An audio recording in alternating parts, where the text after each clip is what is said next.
Babu J na Maimuna. Babu J na Maimuna.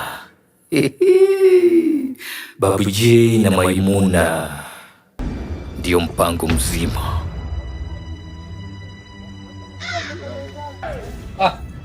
Irama. Baba wewe. Ni mimi. Habari leo? Nakukumbuka baba wewe. Juzi mwanangu anipigia simu anitumia pesa za maleso. Mbona hizo leso hazija kuja hapo kwangu? Birahma, kijana yako yule Saidi? Huyo Saidi. Saidi alitumia shilingi 12,000 za maleso. Alisema ya kwamba mko na harusi. Ukweli? Kweli kabisa. So harusi, maleso yenye tulinunua ndio maleso. Tukaweka kwa container. Unajua container? Sijui mimi container ni nini? Container ni ile ambayo inawekwa kwa meli inabeba mizigo.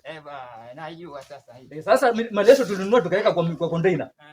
Sasa container bahati mbaya Birahma. Container ikazama. Sasa maleso yangu pia kazama. Maleso yakazama wewe wantezea mimi wewe. Nakwambia ukweli. Mimi nakwambia wantezea, si ndio? Sikuchezei. Sasa maleso yangu mimi wapi? Kesho mimi na harusi ya mkaza mwanangu, mimi nitamvocha nini? Haiwezekani mimi pesa mtoto wangu pesa mimi anzituma tangu juzi. Na akaniambia kesho mimi madera nitayapata, maleso nitayapata na sijayapata mimi. Nakwambia kweli. Wanaambia kweli na mimi. Container ilizama na meli. Sasa container ndio ilizama lakini leso zangu mimi nazitaka. Sasa hii balaa gani kweli? Hakuna cha balaa, mimi nitaka leso zangu. Sawa? Na kama hunijui basi leo nitakuonyesha. Sasa ngoja mimi naje huko ofisini. Twendeni majukumu wangu. Naje huko ofisini. Birahma nyinyi mtaka kunidhulumu mimi. Hapo nipisha ndia. Twende moto. Nipisha ndia. Utaona wewe. Ngoja mimi nifike nyumbani kwangu. Wewe jifanye mwandazimu wewe. Mbavu nazi wewe.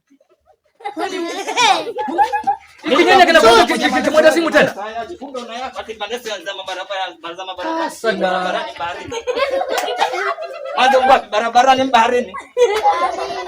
Mimi kijana kinakuanga kina wasimu. Lakini hapa ni mayatima. Hapa ni kama hizo leso sikalete hivi. Kimeenda ama bado kiko hapa. Hata